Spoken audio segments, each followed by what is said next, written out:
Billionaire Instant Bright, Part 19. We should leave, Iho. My lolo's voice echoed in my head while I am looking at my bloodstained, trembling hands. No, I'll stay. I insisted, shaking my head and taking a step away from him. Hindi ko alam kung bakit gusto kong manatili. Kami lang namang dalawa ang tao sa lugar. I'll stay. Dagdag ko sa pahinang boses. I will never leave this place. We should go, my lolo emphasized, grabbing me by the shoulder and pulling me away. No, I screamed, trying to free myself from his grip, but he held me so tightly. Lolo, no! I screamed and screamed until the whole place turned pitch black. And as light started to spread, a blank white ceiling welcomed me. A dream. Bulong ko. Napakunot ang noo ko bago ako tumingin sa paligid. And there I saw my lolo sitting comfortably with a playful grin on his face. What? I said, getting up. Napanguwi pa ako bago nasapo ang aking noo. Why are you here? Ngumisi siya sa akin bago napailing. I should be asking you that. Why are you here? What do you mean? Tanong ko sa kanya. Ilang saglit lang ay natigilan ako ng maalala ang nangyari. What exactly happened? My grandfather covered his mouth while his shoulder rises up and down, hanggang sa hindi na niya makayanan at bumulwak na siya ng tawa. Oh God, Iho! Maluha-luha siyang tumawa. Napuno ng malutong niyang halakhak ang kwarto. You collapse in the middle of making out with Christine. And the pilot has to do an emergency landing just to bring you back because Christine has gone hysterical out of panic. And yes, your honeymoon was cancelled. Blood rushed to my cheeks and ears. Memories of what happened before I collapsed flooded my mind. How I ended up making out with Christine and collapsing after seeing blood in her private part. Nasa bunutan kong sarili ko. Dahil sa labis-labis, nakahihiyang naramdaman ko. I couldn't stop looking at my hands in disbelief. I couldn't believe it. I actually attempted to fuck Christine. I lost control. But there's no way that would just happen out of nowhere. If I had to trace what happened before, I got in hit. The only thing I could think of was the glass of juice I drank. I immediately looked at my grandfather. I narrowed my eyes at him, eyeing him suspiciously. You did something, didn't you? What are you talking about? He responded innocently, but the tone of his voice contrasted his expression. Mapaglaro siyang nakangisi sa akin. All I ever did was make sure you two will have a memorable honeymoon. Umiling siya sa akin, but you ruined it. Naikuyom ko ang kamay ko dahil sa sinabi niya. There's no way he just did that. I am pretty sure he planned something. That he was responsible for the sudden rise of our libidos. No, sigurado akong may ginawa ka.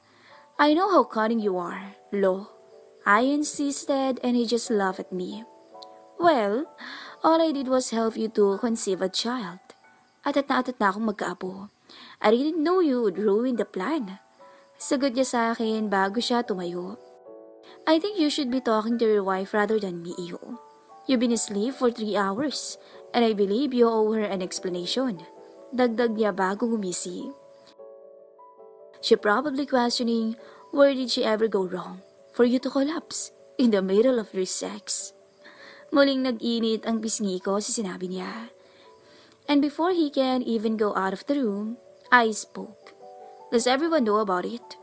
About me collapsing in the middle of sex? Umiling siya sa akin. It's only me and Christine. But if you don't go and explain things to her, I might tell your friends about it. Lo! Saway ko sa kanya pero ngumisi lang siya sa akin bago tuluyang lumabas. Tatayo na rin sana ako para hanapin si Christine pero nagring ang cellphone ko at nakita ko ang text ni Marco na nagtatanong kung kumusta na ba ako. Pagtingin ko sa phone ko ay marami na pala akong natanggap na text at missed calls. Lolo must have told them I collapsed. Hindi ko na lang yon pinansin at tuluyan ng bumangon para hanapin si Christine. I don't know how am I going to approach her considering what happened between us. But I don't have a choice. I had to tell her that it wasn't part of the plan, of our agreement. I don't want her to think that I'm taking advantage of the deal. Kailangan kong ipaliwanag sa kanya na aksidente lang ang nangyari, na hindi ko yun gustong mangyari. And I'm sure ganoon din siya. I will also have to tell her that it was my grandfather doing. Why things ended up like that. But I should have known better. Ako sanang mas kumontrol sa sitwasyon. But things already happened, and I can no longer go back and fix the damage. So it's better to just discuss it with her and make things clear. Ayokong mag-isip siya ng kung ano-ano, lalo na't ako ang nakauna sa kanya. I feel really bad for doing it, for taking her virginity. Well, I didn't know. I mean, she told me everything was her first but I didn't believe her. Akala ko ay nagkukunwari lang siya gaya ng ginagawa ng ibang mga babae na nakilala ko noon. But it turned out she was telling the truth. Hell, I don't want to offend her. But if that's what I need to do to set boundaries, then I have no choice but to do it. I have to draw a line between us. I don't want her to get attached to me because there's no way I'm gonna fall in love with her or at least reciprocate the feeling she might develop in the long run. Kaya habang wala pa kami sa ganong sitwasyon, ay pipigilan ko na. I will never fall in love with anyone but her. I have a promise to keep, and I will continue to keep it even if I have to wait forever. Just for us to happen. Siya at siya lang ang mamahalin ko at wala nang iba pa. No other woman can replace her in my heart. Billionaire's Instant Bride Part 20. Nakaupo lang ako ngayon sa lilim ng isang puno sa garden ng mansyon ni Mr. Muller. Hanggang ngayon ay hindi pa rin ako makapaniwala sa mga nangyari, kung paano na-cancel ang honeymoon namin. Sabik na sabik pa naman sana ako na makapunta ng ibang bansa, lalo na sa Paris, dahil palagi ko itong nakikita sa mga pinapanood kong mga telenovela at pelikula. Lalo na ang Eiffel Tower. Napabuga ako ng hangin bago napasandal sa kahoy na upuan, bago tumingala sa asul na kalangitan, at inalala kung ano ang nangyari. Halos magsilabasan ang mga ugat niya sa leeg habang humihingi ng saklolo. Hawak-hawak niya ang walang malinis Mr. Muller. Pilit kong dinadama ang pulso niya, pero siguro'y dala na rin ang labis-labis na panik, kaya hindi ko tumagawa ng maayos. Dahil dito ay mas nataranta pa ako. Nang walang tumating na saklolo, ay doon ko lang napagtanto na baka hindi nila kami naririnig, na kaya may intercom sa kwarto dahil baka soundproof to. Kaya naman ay dali-dali akong tumayo, pero agad ding natigilan at napamura nang mapagtantong hubot-hubad pala kaming dalawa. Dali-dali kong sinuot ang damit ko kahit na napapangiwi pa ako dahil sa kirot na nararamdaman ko sa aking kasalanan. Pagkatapos ay naghanap na ako ng underwear para kay Mr. Muller. Napadin pa ako sa malambot at duguan niyang pagkalalaki. Hindi ko napigilang mamula dahil ito ang unang beses na nakakita ako ng ari ng lalaki. Pero nilunok ko ang hiyang yun at dali-dali siyang sinuutan ng salawal. Pagkatapos ay buong lakas ko siyang ibinangon para lang maisuot ko sa kanya ang puting roba na nakita ko sa cabinet. Pagkatapos ay dali-dali na akong nagtungo sa intercom para sabihan sila na nahimatay si Mr. Muller. Ilang sandali lang ay dumating na ang mga attendant. Baka sa pagmumukha nila ang pagtataka nang makita ang estado ni Mr. Muller. Hindi ko naman masabi-sabi sa kanila ang dahilan dahil napaka-pribado nito at sensitibo. Tell them to land. Sambit ko sa isang attendant. We need to have my husband checked since he had a bad fall. Tell the pilots to do an emergency landing and if you can, please inform Lolo Henry as soon as possible.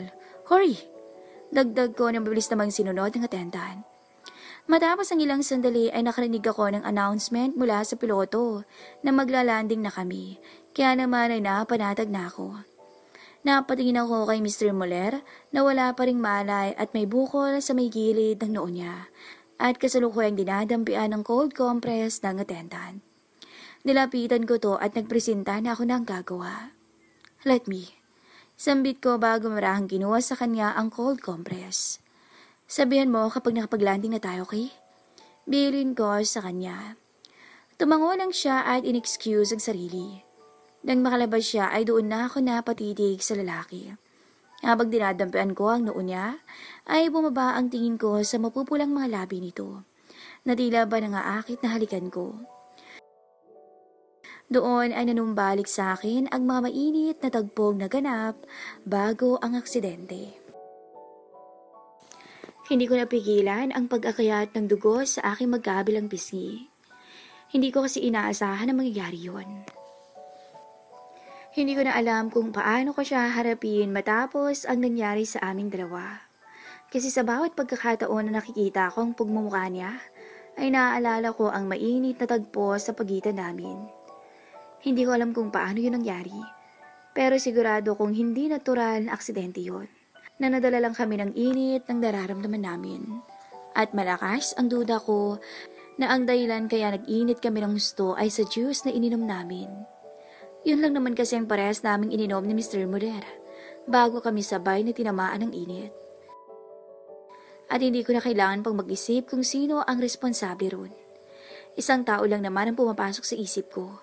At iyon ay si Lolo Henry.